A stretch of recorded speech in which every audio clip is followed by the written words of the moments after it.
Carol, do you know what's hard to find the day after Christmas? I surely do. It's poinsettias, and I know why. Why is that?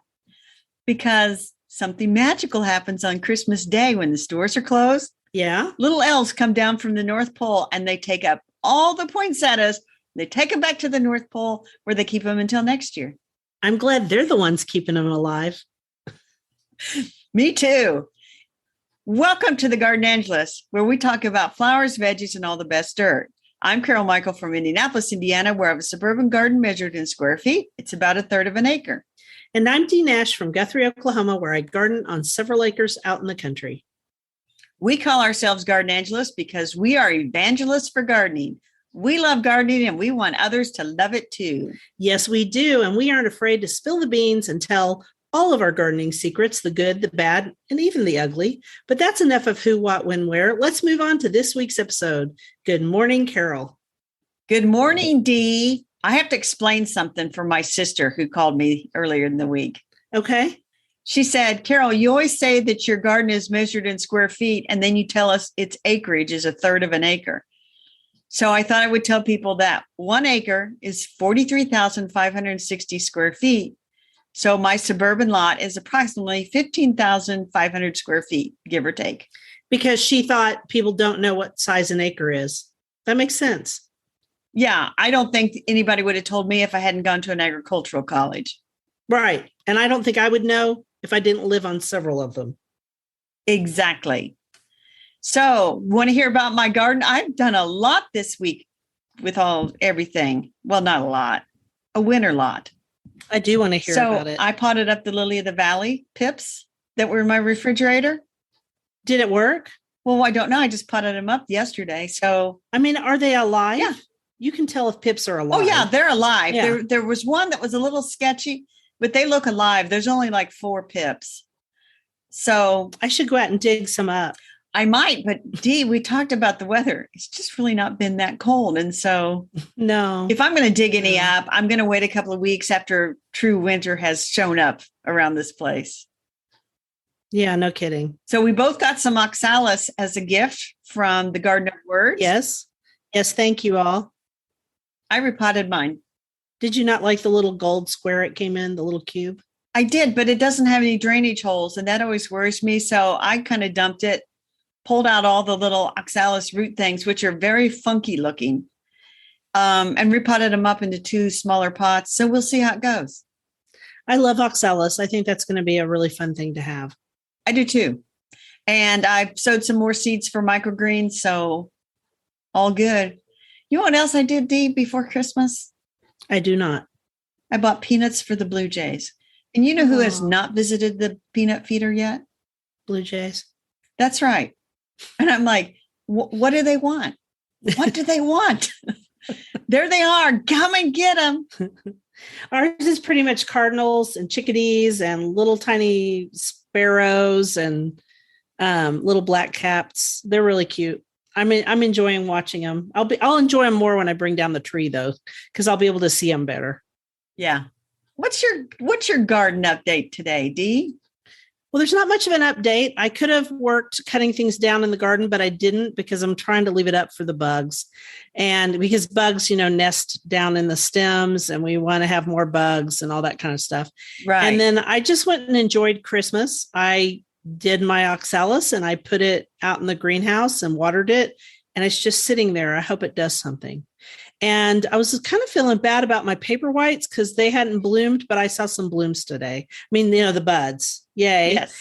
And the hippeastrum, also known as amaryllis, are finally starting to bloom. I mean, they're at least close. Those are the slowest amaryllis I've ever had. So that's all that's going on here. I was going to say, aren't you fancy calling your amaryllis hippeastrum? Hippeastrum. Aren't you fancy? I'm feeling fancy today. Yeah. You are. You don't look fancy. I don't. I look terrible. And you cannot make a video from this at all. I'm totally making a video because I got my cute little gardening sweatshirt on. I think that's really unfair because I look bad. You look fine. Oh, you're just saying that. You didn't warn me that you were going to wear your little gardening sweatshirt and do this. I would have taken a shower. Anyway, move on to the quote. Okay. Year's end is neither an end nor a beginning, but a going on with all the wisdom that experience can instill in us. Hal Borland. So I think we should read something by Hal Borland because we've used a bunch of his quotes this year. I have never read him, but he's a good quote guy. He is a good quote guy. So I'll make a note here. Read something by Hal Borland. Okay. We'll do that. I have no idea what he wrote. I mean, I don't know either. We'll have to look it up. So for our flower, I thought we'll do that little cop out. It's the end of the year. And it's like, I don't want to do a bunch of research. We'll just recap the 2021 year. And like each of us talk about a flower that if you were to take a flower and say, that flower represents 2021 to me, what would it be? Oh my gosh, we can just skip you because we know exactly what it's going to be. But go ahead, Carol, tell us what flower represented your life this year. You've got a cup in your hand. Well, if I had to choose, I think I would choose the viola. And yes, I got a new mug that's got a pansy on it that I got from the National Garden Bureau's website, their shopping site on Redbubble. Yes, and technically pansies are a type of viola. That's right. So anyway, I still have some violas blooming out there because it has been so mild. Here too. In fact, they're blooming gangbusters. They are so happy this year, but they're not going to be happy at the end of the week. But they're really happy right now. They are not. So the big question is some of the ones that are supposed to be perennial around here, will they come back from the roots or not? I'm not expecting much. I have let every viola that I can find, every one that I find, I buy. But anyway, I've let them all go to seed. So there could be quite a few seedlings come up, which would be wonderful. Anyway, that's the deal. And I was out yesterday and there was an area by the sunroom where I had dumped a bunch of violas. And I was out yesterday washing windows, which is why it's pouring rain today so that my washed windows are no longer washed. Of course. Thank you for doing that for everyone in Indiana. So they got some rain. That's true. But the windows are still clean, but clean with rainwater on them. Yes. But I had some violas in that area where I had dumped a bunch from containers. And I think those are seedlings that have come up because, again, I let them go to seed. So, yes, 2021, the year of the viola. So 2022 will have to be the year of the... Something else, man. Something else. Violet. I love you. You're my friend, but I can't talk anymore about violas. What flower would you like to talk about today, Dee? So when we talked about this last week and you said, of course, you're going to do the viola, I said, I just want to talk about sunflowers because I really, even though I wouldn't say that was my 2021 encapsulation flower. That would probably be the zinnia. No, it'd probably be Agostiki Blue Fortune. But anyway, I want to talk about sunflowers because I want to encourage people to grow sunflowers. And here's why. Sure. There's a lot of reasons. Sunflowers are awesome. Sunflowers are beautiful. Sunflowers get tall. They remain small. They're the most interesting flower. They feed bees. They feed butterflies. They feed birds. They feed caterpillars. They're awesome. They are awesome. And they have that great mystery in my garden, which if I carefully nurture a sunflower seedling and then plant it out in the vegetable garden, something will eat it completely in a matter of hours. Right. But all the sunflower seedlings that are coming up below the bird feeder, they don't touch those. That's the big mystery. There must be some chemical thing in the ones that are wild because nothing eats those. But if you try really hard to have a good sunflower, one that you paid money for, yes, somebody will try to eat it. I do always plant my sunflowers near stuff that deer don't like. And rabbits are bad about eating them. And crows are really bad about when you put a row of sunflower seeds in your vegetable garden, the crows come in right after you and they eat the seedlings. But go ahead and try, people, anyway. Yeah, I am going to try. I'm going to plant me some big sunflowers this next year. Like mammoth. Fabulous. They're going to be fabulous. Yeah. I'm going to put them all along the back of the vegetable garden. And around them, I'm going to plant zinnias. I'm excited. That's what I usually do over in my cutting beds is I grow sunflowers with zinnias. And it stops traffic. It does. And it makes me happy. And I leave the heads when they start to, pitch over for the birds. They're a happy flower. I do the same. Shall I do the next quote? Yes. Please do, Dee. For last year's words belong to last year's language, and next year's words await another voice. And to make an end is to make a beginning. T.S. Eliot. I have to think about that. Last year's words belong to last year's language. Next year's words await another voice. I don't know. That's a little bit deep for Carol. Okay, so what was your favorite? We're going to do 2021's vegetable gardens.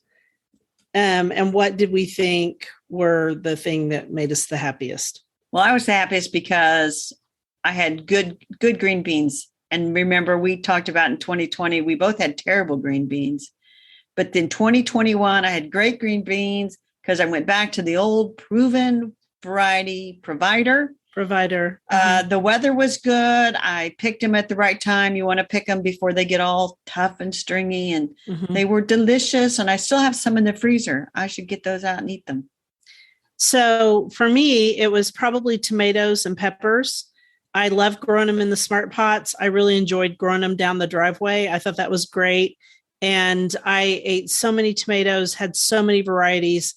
This year, though, I'm going to make sure I have some red cherry tomatoes because I forgot to plant red cherry tomatoes last year. I don't know why. I only had yellow ones. The other thing is, I really Wait a minute. What? I got to talk about this a minute. Oh, okay. So isn't that how funny how sometimes we are? You had a great tomato season. You had tomatoes come out your ears. I did. But what you remember is the tomato you didn't grow. The cherry tomato. Yeah, that's dumb because the truth is I grew some amazing slicers. There's a life lesson in that. Yeah, I should focus on the good.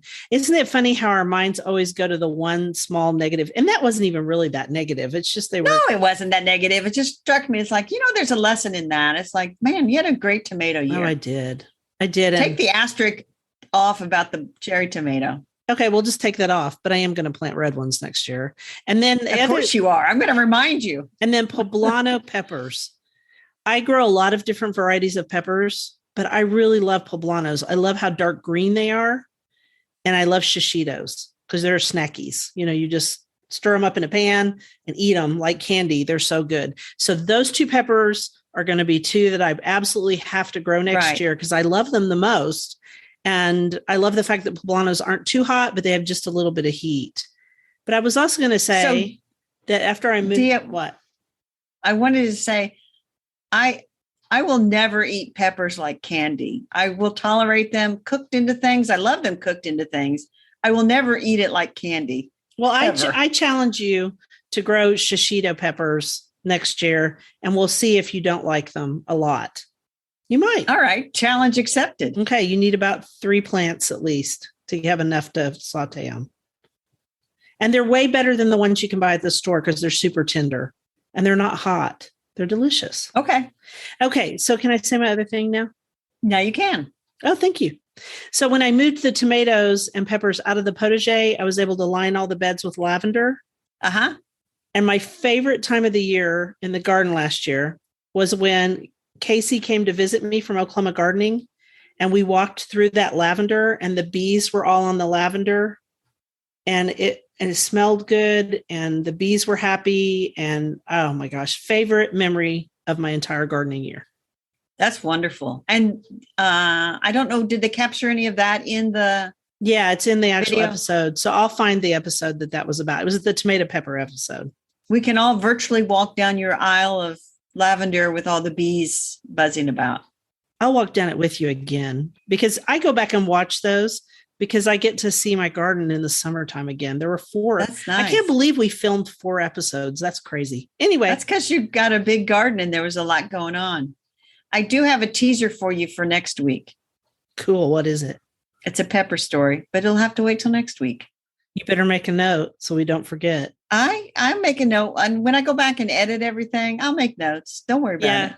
Carol does all the hard work for the podcast. I just help out with quotes.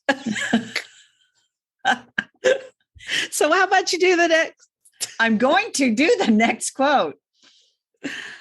It's never too late to become who you want to be. I hope you live a life that you're proud of. And if you find that you're not, I hope you have the strength to start over. F. Scott Fitzgerald. I think that's my favorite quote of the year. That is. And so I have a picture and it's hanging, I framed it and hung it in my bedroom. And it's by, I forget the artist, but I'll figure it out and I'll put a show note out there. But it's a picture of a gardener sitting there, obviously a gardener, looking at a bunch of gardening books and, with a trowel or something in her hand. And that's the quote above her head. It's never too late to be what you want to be. I think that's cool. Did you know that was an F. Scott Fitzgerald quote? That might say that on there. I'll have to look. Now that I've talked about this, I probably take a picture of it and I'll send it to you to put on our Instagram. Yeah, I'll make a Canva out of it and make it really pretty. So here's my other thing about that is F. Scott Fitzgerald's life was kind of sad. Yes, it was. But I like this quote because when I was young, I was a legal assistant. I was supposed to go to law school, but I didn't get to do it. I had various things happen. So I went to I was a legal assistant. And then I had a bunch of kids and I decided I really wanted to be with those kids. So I started staying home. If I hadn't done all the things I did, I wouldn't have been able to spend as much time on my garden. And then eventually I became where I can, I get to speak to gardeners and help them and I get to garden coach them. I am exactly who I want to be. And so I hope everybody gets to do that. I do too. My story is similar, except I didn't have any kids. But I went to horticulture school. You aren't married either. No, I went to horticulture school. And then I went to IT school and worked in computers for 30 plus years. And now, like you, I get to do whatever I want to do, which is write books of gardening humor and do a podcast and blog and garden and then garden some more. Right. And we became friends because of our blogs. That's right. So, otherwise, I would never have known you. Same here. I wouldn't have known you. So I think we both did things we needed to do to be able to eat. Yeah. And now we're able to do what we want to do. And I think sometimes you can't tell that life is going to turn out the way it does. So I think this is a great end of the year deal. It's never too late, man. It is never too late. On the bookshelf this week is a not really old book, because sometimes we talk about really old books, but it's a book from 1993. And for people who like indoor gardening, which I kind of love indoor gardening because it's not so hard and it's not as sweaty and there aren't that many bugs. Yay. So it's called The Indoor Potted Bulb. And it's by a man named Rob Proctor. And he and Lauren Springer took the photos. Well, Lauren Springer is now Lauren Springer Ogden. And Rob lives in Denver, Colorado. And so does Lauren, around there.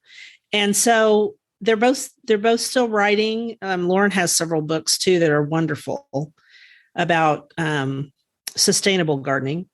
And I love this little book. And so I pulled it off my bookshelf. It's an oldie, but a goodie, and you don't have it. I don't have it. And I'm just sitting here thinking, okay, 1993. So what? The book's about 10 years old. And then you're thinking, oh no, it's about 30 years old. And you're like, how can that be? I'm sorry, that is so funny, but I can see that. So he organizes things by types of bulbs. It reminds me a little bit of How to Make a Tropical Houseplant Love You. Is that the name of that other one that we love so much? Tropical Plants and How to Love Them by Marianne Wilburn. I mixed two different titles together. So we love Marianne's book. It's a more modern version of this book. But this book is a great little book to just enjoy. And I bet you can buy it on bookshop.org for almost nothing. Probably by, as we like to say, a good used copy. So mine was a good used copy. And at some point in my life, I bought it for $5.99 because wow, that's a bargain. It was a bargain because I read it front to back. It's beautiful. It has gorgeous end papers back when publishers did that sort of thing. Look. Right. Yeah, that's beautiful. The end papers. They don't do that anymore. So you need to tell what you know about Rob. So this is an old story. And I wrote it down here and I thought, boy, this story goes on and on and on and on and on and on and on. Well, but back in the 90s, Horticulture Magazine used to have a gardening symposium. And they would bring in like 4 speakers and they would go from town to town to town, sort of, like a traveling show. So they came to Indianapolis, and Rob Proctor was one of the speakers, and it had to have been in the 90s. And so he was very funny. And I remember he had a horrible cold. Oh, bless his heart. Yeah. I also remember that Carol Reese, who is I think she's retired now, a Tennessee extension agent. She spoke. She was hilarious. She had that Southern accent. And she talked about spray painting black plastic container pots to make cheap containers to put her plants in on the porch. And then Helen Dillon, the Irish gardener, was part of the tour. And she, you listen to that Irish accent. She was amazing. A big believer in if you don't like it, dig it up and start over. And I don't know if that was right around the time that she took her very, I would call it a traditional English cottage garden, dug it up. And it was a very, I don't want to say, well, she turned it into this very serene space with a big water feature. Yeah, right down. It had a rill that ran down the middle of it. She's since sold that house, which we've talked about before, but it became a very famous garden because it was unusual for the area. Yeah. And what I'm thinking as you're telling this story is this is back when Horticulture Magazine had money. They did. And this is back when they had slideshows on the slide carousel. Oh my gosh. What you don't realize, when that slide drops, it takes about a second for it to come into focus. So that was just the way it was. But I still remember that day. It was a warm February day, and it was just a lot of fun. But I have heard Rob Proctor speak. And it was probably, I'm going to guess, since that book came out in 93, I bet it was about the time that book came out. Oh, I'm sure it was. And he's written other books, and he's on TV in the Denver area. He's still very active, and so is Lauren. So that's cool. That is very cool. So that looks like a very good book. I will keep my eyes out. Because I'm pretty sure I don't have that. It's interesting because he has a lot of, I showed you while you were talking, some amaryllis in nursery pots, which is how I like to do amaryllis, or in amaryllis pots. And I don't know, my heart gets a little thrill when I see them all budding up and starting to bloom. So right. That's a big bloom in the wintertime. It just makes you happy, right?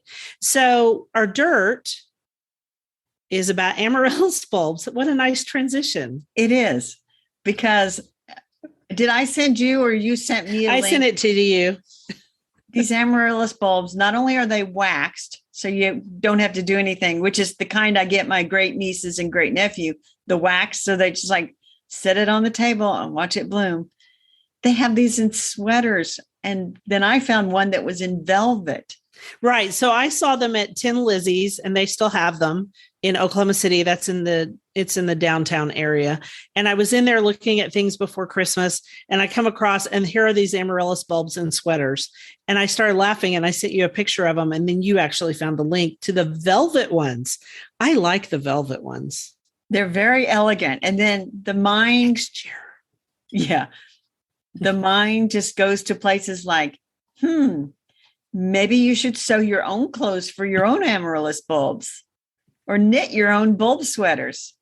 I mean, you can put them in historical costumes. You can match them to your decor. I mean, the options are really without limit. They're with limit here because I'm not doing any of that. But I might buy one of the velvet ones, because when I ordered the wax ones years ago, when you couldn't get them locally, all the wax fell off my bulbs in the shipping. So I don't think the velvet would fall off. Well, who could knit a sweater for an amaryllis bulb is my sister. She knits and crochets. But anyway, I stuck a toe back into Instagram, and so I post something every day. Mostly I wanted to put my little letters to my garden back out there. Yeah, I like those. But I did post a picture. My sister she knitted a cup cozy to put around like a mug or something. And go ahead. It's got a button to close it up. Well, she got the button from my grandmother's old button jar. So the button has to be at least 50 years old, because she died in 72. So that was what made it special. So she would be more than capable of knitting clothes for amaryllis bulbs. Oh, I think she needs to knit them and have a big button right on the front. That would be so cute. Don't make fun of my cup cozy, though.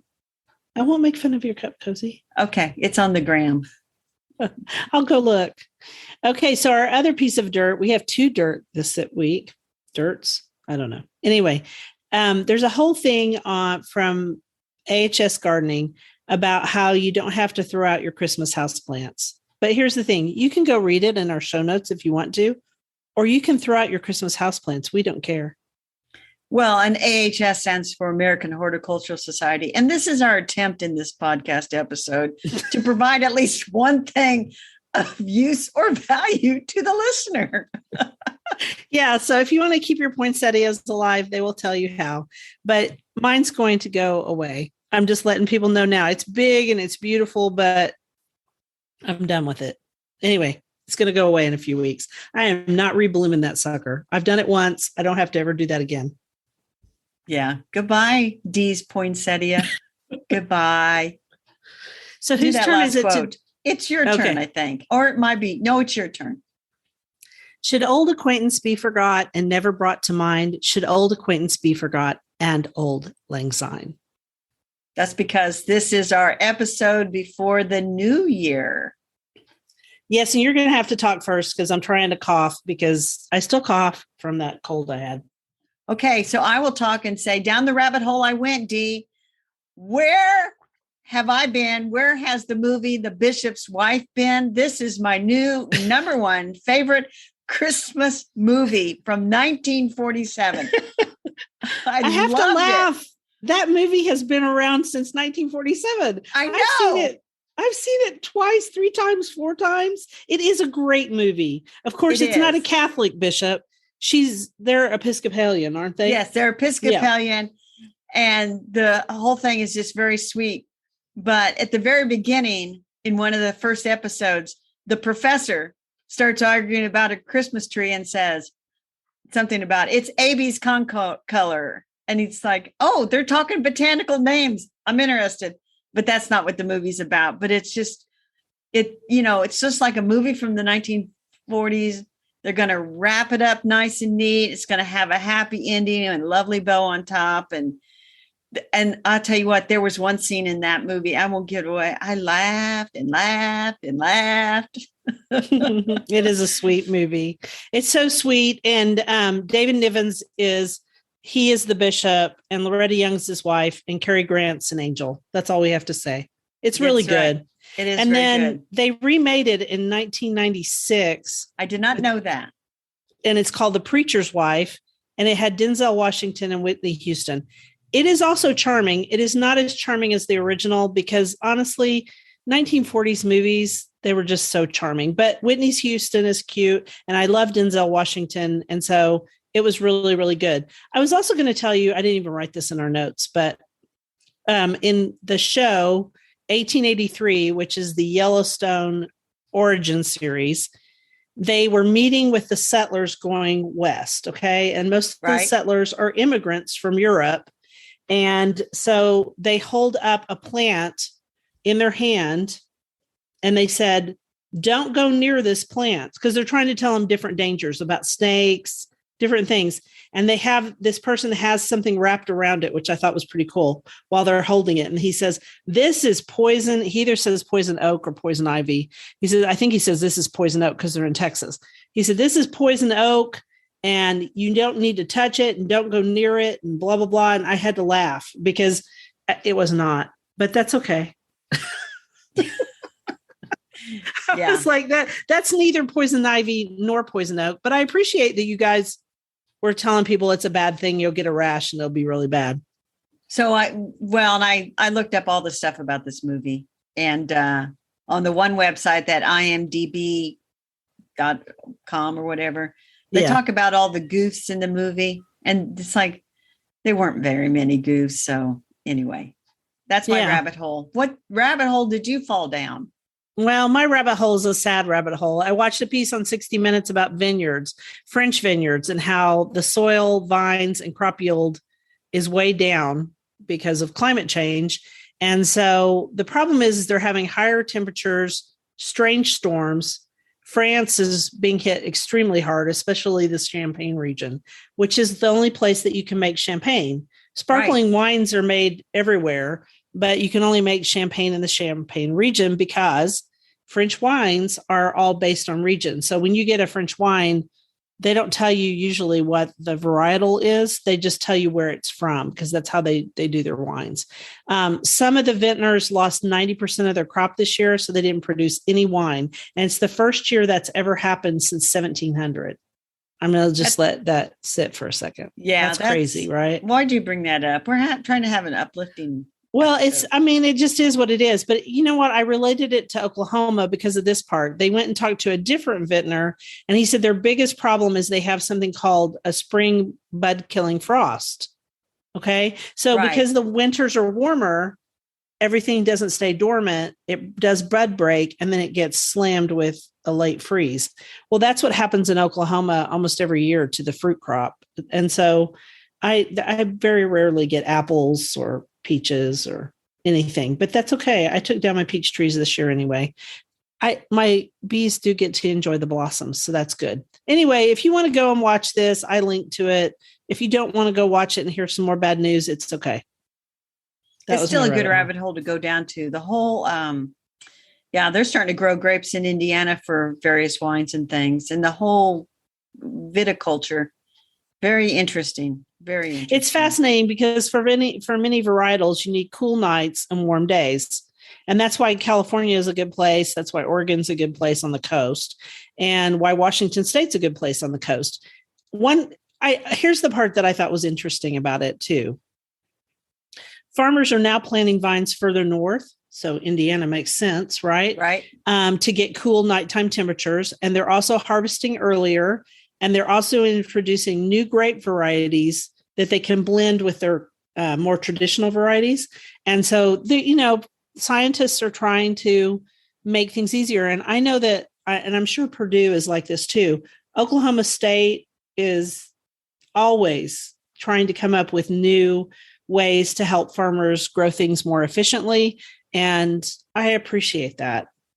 Yeah, that's good. I know Purdue has at one time a pretty big viticulture research that they were doing. But all that reminds me of something else not in the show notes that's worth checking out. And it's an old documentary from, I think, 3 or 4 years ago. Uh-huh. But it's on Amazon Prime. It's called Farmland.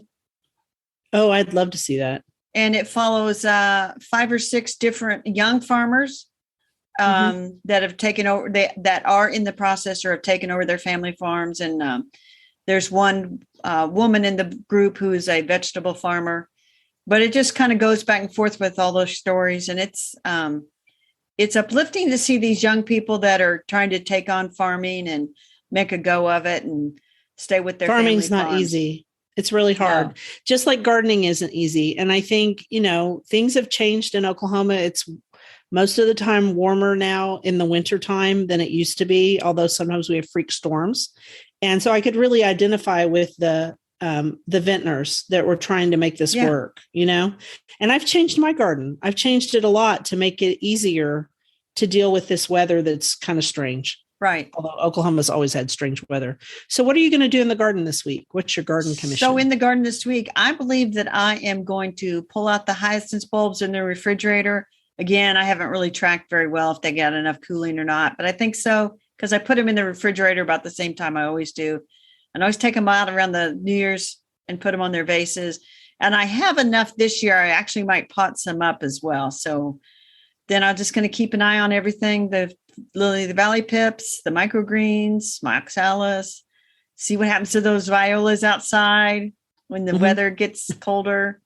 That's about it. Oh, and I got a bunch of seed catalogs in the mail. So I think I'll go online and start ordering some of the basics that I know I need, like Provider green beans.